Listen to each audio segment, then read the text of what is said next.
Good afternoon, everyone. I'd like to call to order the December 19th, 2022 Board of Zoning Appeals meeting. We do have a quorum present, and we need to review the minutes. And if we could have a motion, are there any changes or any changes to the minutes? If not, is there a motion to approve the minutes? So moved. Second? Is there a second? Second. All those in favor say aye. Aye. Any opposed? All right, well, the minutes have been approved. We'll go into our agenda items. The first item on our agenda under new business is a special use permit amendment request. It is application Z22028 by Leslie Hurst, requesting a special use permit to establish a home-based business for a hair salon on property in a single-family residence zone RS12 zone district for property located at 2319 Amber Glen Drive. And yes, if you will, Mr. Barbie, if you'll help us with that, we would appreciate it. And if I could jump in real quick, I just wanted to mention that that's a typo in the agenda. These aren't special use permit amendments, they're special use permits. Thank you. Good afternoon. As you mentioned, this is a request for a special use permit in order to allow a home-based business for an in-home hair salon at 2319 Amber Glen Drive. The applicant wishes to, well, let's go back to location. This is roughly a block south of Cason Lane Academy and a block to the west of Cason Lane. So it's very close to the intersection, has good access. The request is to finish out an existing side entry garage and convert it to an at-home hair salon. The surrounding properties are all zoned residential single family 12. The intention to operate the salon will be from Monday through Friday from 8 a.m. till 7 p.m. by appointment only. Parking will be both for customer and owner parking will be in the existing driveway.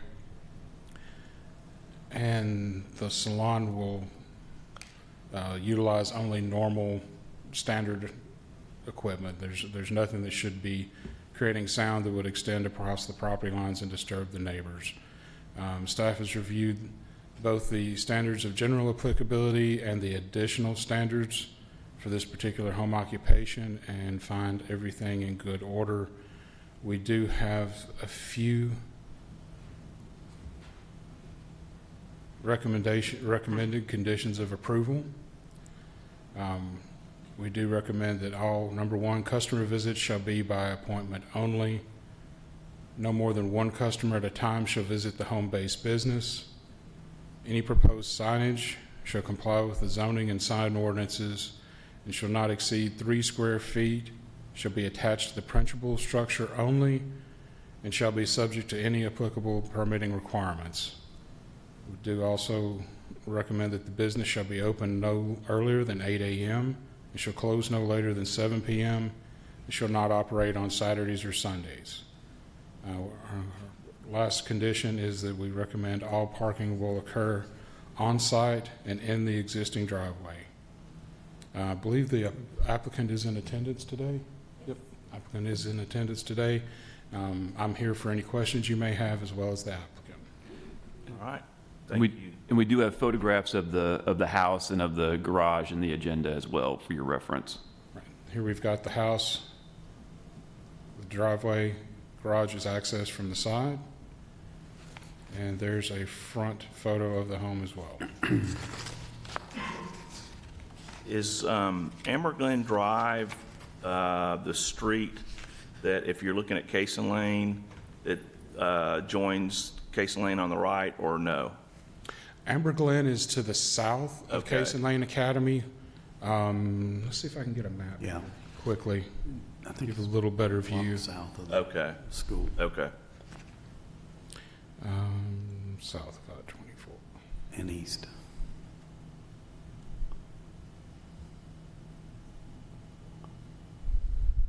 The only reason why I bring that up is I'm on that road most every morning, and then sometimes in the afternoon. And so I think it would be, I mean, the last item that you had on here, number 5, if it was that particular street, it's very important that they don't park on that street because so many cars are trying to get into the school. But it's kind of it's not a big issue if it's not that street. That was my point, so. Okay, this gives us a little better image. South. Property's located here. Go south. That's Windermere, I'm sorry. Should be, there's Cason Lane. Here's Amber Glen. Yeah, Just to the south of Cason Lane. You've got just to the south of Cason Lane Academy, west of Cason Lane. Okay. So Cason Lane is here. This is the section that extends to New Salem Highway. This goes up to Old Fort Parkway. So I'm thinking of Cason Trail, I think is the street. And the Cason Trail is just north of Cason Lane. Yeah. And it is very high volume. Yeah, okay.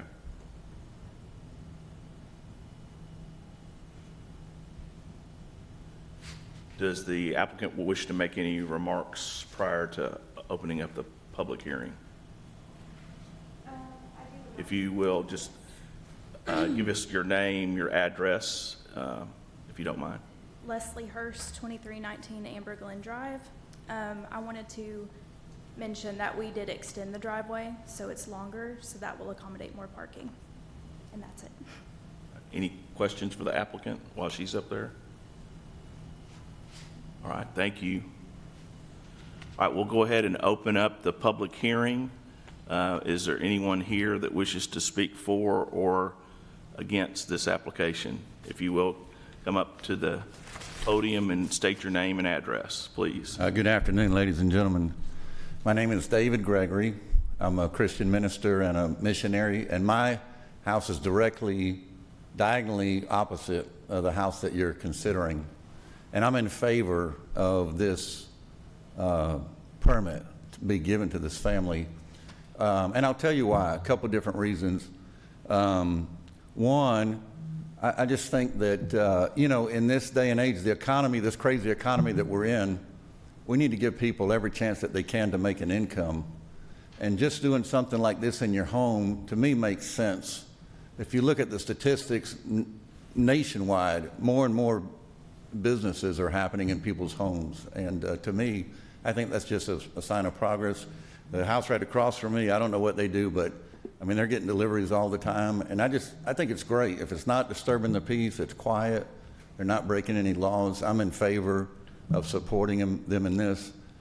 And another reason that, may not mean anything to you, but it does to me as a neighbor. Now, I just met these people this morning. They just moved in like 2 months ago, and I traveled a fair amount. So I just met them just now. But her husband is a police officer, and so I've got a police officer living diagonally to the left of me, and I got one living diagonally across to the right of me, and I like that. That's nice. And I would hate to see them have to move somewhere else because they couldn't get a permit to operate this business in their home. We need to keep good people like that in our community. And so it's a quiet business. I think if, she's not building rocket ships or, making a lot of noise. It's quiet. She's not breaking any laws. I'm sure her husband will be making sure of that since he's a police officer. Just kidding about that, but I'm trying to add a little humor here. And, if they're not breaking any laws and it's quiet, I'm totally in favor, and who knows, maybe she can even do something to make me look better. So I'm in favor. If you have any questions, I'm happy to answer any questions you've got. Any questions? Thank you very much. Thank you very much. Appreciate your comments. Anyone else would like to speak for or against this application? Seeing none, we'll go ahead and close the public hearing. And any discussion associated from the board on this application? Yes, sir. Just a question, as far as the recommended conditions of approval, and you're saying under 5, all parking will occur on-site and in the existing driveway. Does on-site mean that they can park on Amber Glen Drive? No, it means that it would need to park actually on the site where the application is made for. So On the driveway, in the existing driveway then, basically? on the site and in the driveway. Okay. That includes the grass. They can park in the yard then? No, they would not be It able to. would need to be Building the codes drive. would, there is a building code Okay. issue with parking vehicles on grass. It would need to be in the driveway as stated. Yeah, I think the, the differentiation there is on-site versus off-site. Off-site being in the road, on-site being in the driveway. But our codes department does have property maintenance code about a prohibition on parking on the lawn. So, of course, we could, you know, if you'd like to make that more specific in the condition, that we could do that. No, not necessarily. I just, when you make that statement on-site and in, you kind of open it up to, well, what exactly is on-site? Quite frankly, I would, if it were on-site, I would think, well, it's permissible for me to park on the street adjacent to that lot. But But, you know, it wouldn't only be this particular type of, or this request, it would be any request. No, I think we could. Just point of information, really. Yeah, I think we could certainly, I mean, just for clarification, it certainly wouldn't hurt to make that condition more specific, to say on-site in the driveway, and that certainly wouldn't hurt anything. I think that is what the intention of the applicant is as well, and so I'm assuming they would have no objection to the modification of that condition that way. Thank you. Could you please repeat that? Just adding on number 5, in the driveway after on-site. Okay, it currently just says taking out and. parking will occur on-site Delete and. Just in the delete and. existing driveway. I'm unclear as to. Sound like to me like, Yeah, and I didn't realize that there was that last part to the condition, so I think that the condition covers your concern. I'm just saying, it sounded like to me you would say, you would either, you delete on-site and, or you delete just and say, How about all, site in the existing driveway. how about all parking will occur in the existing driveway and no parking will occur on the street? Mr. Chairman, can I say something about that? Yeah, the public hearing's been closed, so no, sir. Thank you. No- We got a new issue, that's all. Yeah. Yeah, so all customer parking shall occur in the driveway, in the existing driveway, and no customer parking shall occur on Amber Glen Drive. I'm not really trying to strain a gnat on this. I think or- this makes sense because if they wanted to come back and add additional driveway space as they already have, if there was additional concrete, then it wouldn't be breaking any violations, but it would still remain on site. I think there was just necessary clarification for us to understand what the city meant by on site, because we haven't discussed a case like this Yeah. in a while. And so to know, like, does it mean into the street at all? Does it mean the grass? But I don't think there's need to change I think it makes sense the way it is, because if we take off on site, then the possibility of them wanting to make modifications to their driveway space it might seem as though we were trying to limit that, and that's not our intention, to limit it to the existing driveway only. So how about all customer parking shall occur on-site in the driveway and no customer parking shall occur on Amber Glen Drive? Because I think that's probably what y'all's concern is to prohibit customer parking on the public street. Am I reading? Quite frankly, I'm not so, I mean, if it's an area where there's not a lot of tremendous volume on that street, personally, wouldn't be opposed to being able to park on the curb, you know, by the curb in front of that person's yard. I personally would not be, wouldn't think that should be prohibited. But I think it does it is something that's got to be determined on a case-by-case basis. Because just like you said, with Case and Trail, or, you've got a tremendous amount of volume, and that would be a challenge.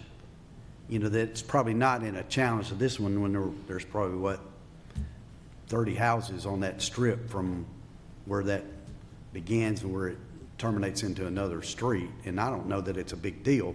It's just the way it was written. I'm like, because again, as the average citizen, if you tell me I can park on site and in the driveway, I'm thinking, well, it's okay for me to park in the yard. Because there's there's no prohibition on that. And I would think you could park on, right next door, right there on the street by the house without it being specific. And I would say this more just as, not just on this particular application, but as it applies to every application. This is standard language. I mean, this is what we typically put into these. Isn't that the case? Yeah, I believe so. And the standards in the, We just. Don't want to haven't make asked a that mountain out of a question. molehill here, but the standard in the zoning ordinance says there shall be adequate provision for any traffic generated by such home occupation, including off-street parking if required by the BZA. off-street parking. So I think, I think you certainly have the ability to require that it be off-street. That is within your purview. And so I think how y'all think the crafting of that condition makes sense and is clear. We're certainly happy to keep it the same, modify it, whatever y'all think. What say you, attorney? Yeah. Well, to extend a little bit on what Matthew was saying, I think this particular condition probably also extends from the general idea that we have in the zoning ordinance that all commercial uses will be self-parked, basically, that all parking will happen on site. And I think the general definition that we use is that on site is within the property boundaries of a particular parcel. So I think this is just kind of an extension of that general philosophy. But as Mr. Blomley was saying, the specific language of the condition can really be to the board's purview. It's just it's a staff recommendation for the language. And also to piggyback off what he said, there is a building property maintenance code section about parking on a driveway, not in the yard. I think the zoning ordinance also talks about hard dustless surfaces for parking, which would preclude pulling a car in the yard. But as far as parking in front of the street, like Mr. Tips was saying, it's probably not appropriate for every single case. Especially like I said, if you think just your run-of-the-mill commercial use, you're not going to allow somebody to park on the side of Memorial Boulevard to pull up to a hair salon. But a neighborhood, commercial use within a residence may be something for the board to consider. So, does that help or hurt or clear as mud?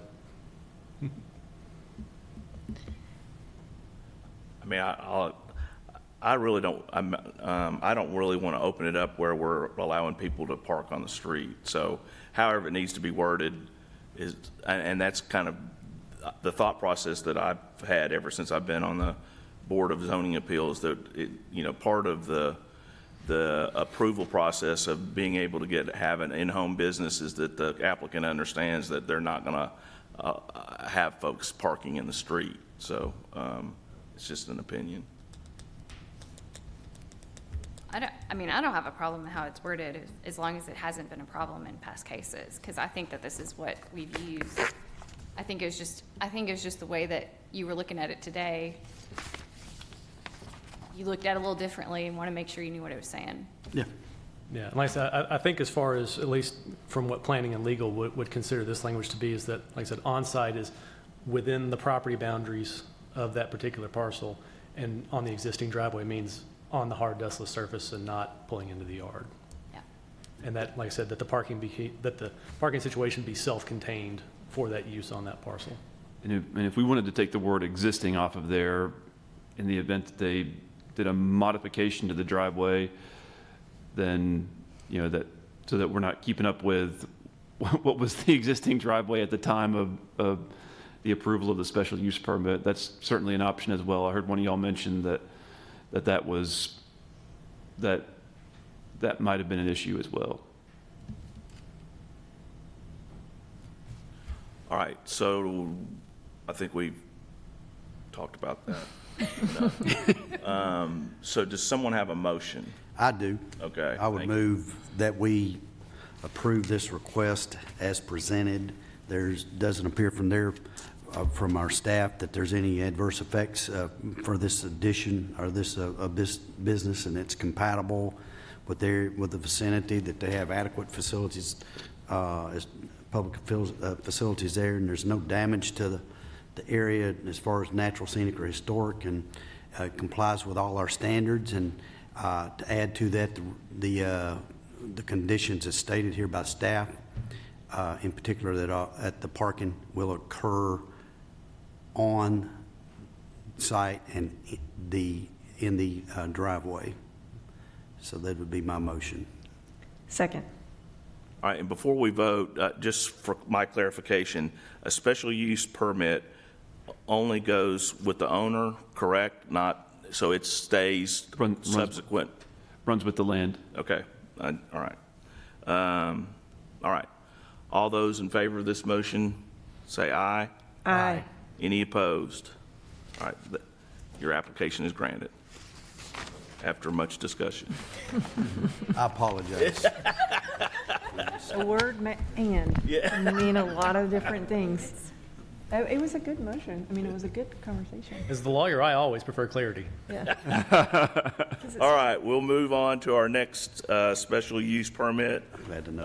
Application Z22029 by Ann Thomas, requesting a special use permit to establish an accessory apartment in a single-family dwelling zoned RS-15 district for property located at 1802 Oxford Drive. Mr. Joel. Vice Chair, how you doing, sir? I'm glad Very to see good. everybody here today. This special use permit request is again by Miss Ann Thomas, represented by Mr. Charles Bracken. They were requesting a special use permit to construct an accessory apartment at 1802 Oxford Drive. The property is zoned RS-15 and is in the Riverview Residential Subdivision. I've scrolled to the plot plan that was generated by the SEC to be given to the applicant for this request. This request is for the son to reside in on the property. The new structure will be 2 stories, and the requested accessory apartment would be 645 square feet, located on the 2nd floor of the structure, above the car garage. As depicted in the application and on the site plan, the structure will be located behind the existing residence and will have the following setbacks: a 32-foot side setback and a 45-foot front setback from Rugby Street. The structure would face Rugby Street and connect to the house via an existing breezeway. And then again, the proposed floor area for the accessory apartment is 645 square feet, which will include a kitchen, dining area, a living area, 1 bath, and as well as an outdoor balcony of the structure. The access of the 2nd story accessory apartment will be contained internal to the structure. There will be no external stairway outside of the structure. So again, everything will be internal from in that area.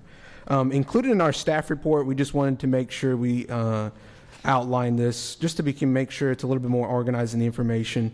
In our staff report, we included a little table to show that the apartment is meeting the minimum development requirements, the minimum development standards for the zoning ordinance. So we believe that this application has complied with those standards for the accessory apartment as well as for an accessory structure. So with the applicant, we made sure we wanted to communicate the standards, what would be required. Again, here's the site plan and the elevation, and we made sure to communicate to the applicant that in no way is the 1st floor garage to be converted to the accessory apartment. We wanted to make sure again that they understood that, so it's not going to be exceeding the minimum 700 square feet requirement.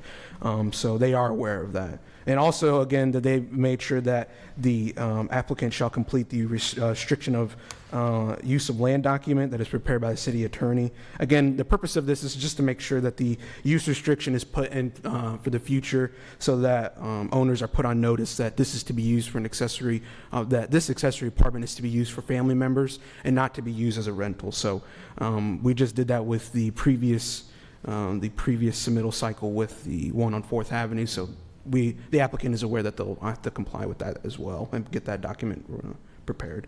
So in our review of the general standards of applicability, again, staff did not have any issues with the, staff that reviewed the application and saw that it complied with the minimum standards for the accessory structure and the accessory apartments. It will have adequate parking on site. Let me go back to it so you guys can see the driveway. It'll have adequate parking on site for the structure and will not be impacting any of the traffic conditions of that existing neighborhood, nor the general welfare of the neighborhood. As depicted in the elevations, which again were generated by SEC, you could see here, let me rotate this a little bit. They have proposed that the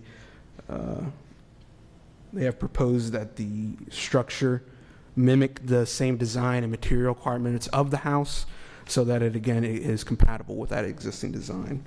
And the review of the additional standards for an accessory apartment, again, staff believes that this application meets the minimum development requirements for that. They will make sure that the design is compatible with the house in immediate vicinity.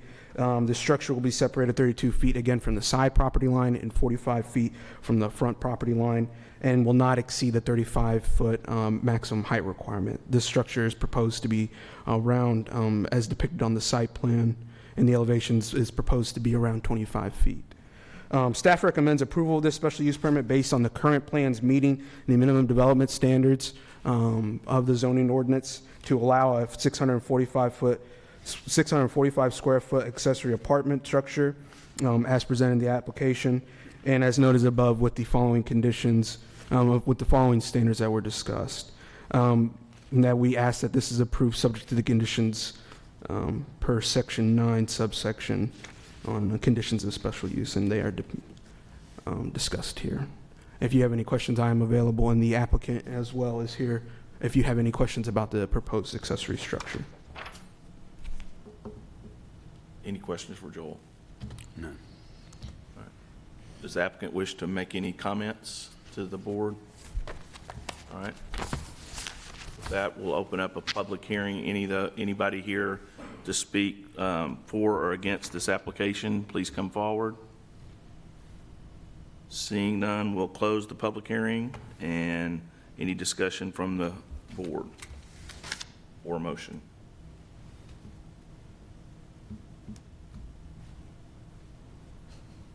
I'll move to approve. Based on the analysis done by the staff, I agree with their analysis and include their recommended conditions. Second. All right, we have a motion and a second. All those in favor of this motion say aye. Aye. Any opposed? And that application passes. Thank you all. All right, the next item on our agenda is special use permit, application Z22030 by Gordon Bradbury, requesting a special use permit to operate a temporary vending establishment, shaved ice sales in a commercial highway zone district for property located at 1911 to 2053 Old Fort Parkway. Thank you, Vice Chair. This is this other item that we're discussing today is again a special use permit request for a temporary vendor by Gordon Bradbury to operate a concession trailer to sell shaved ice for a period of 70 days. During the period of May 20th to 2023 to July 30th, 2023, with the exception of the two following days stated in the staff report, July 3rd and 4th.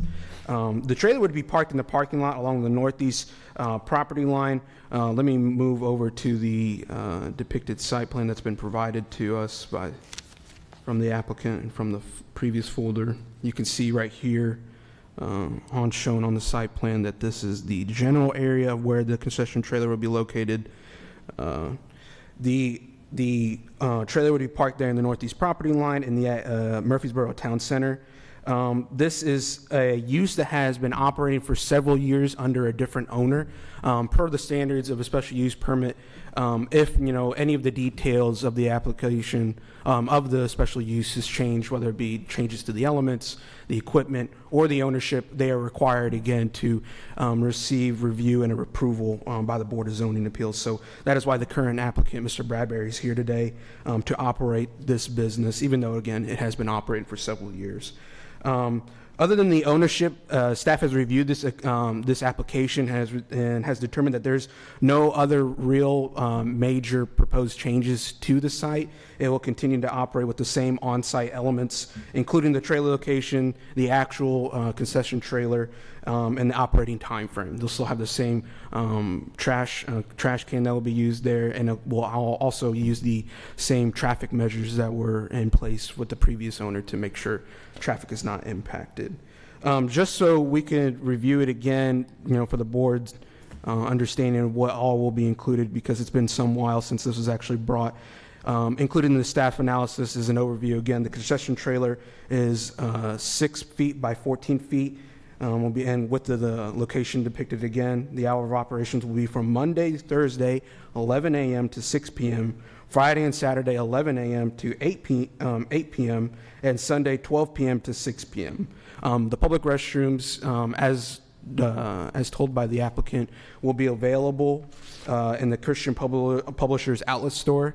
The applicant has received a letter from that department store to permit their guests and the employees himself to use that restroom facilities. The applicant is aware that any trash that is to be generated on site will be taken and removed daily. The trailer as well will also be removed from the site daily.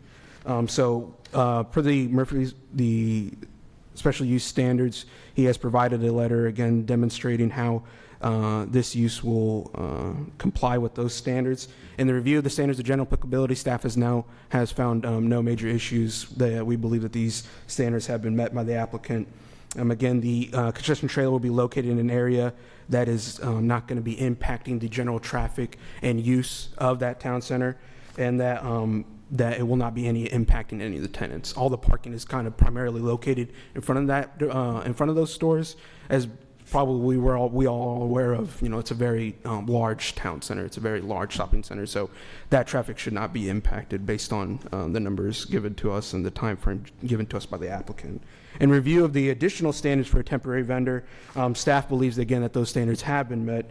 The applicant has confirmed again the same location where the concession trailer will be located, and again has communicated and confirmed that trash will be taken care of daily and the trailer will be removed off-site daily.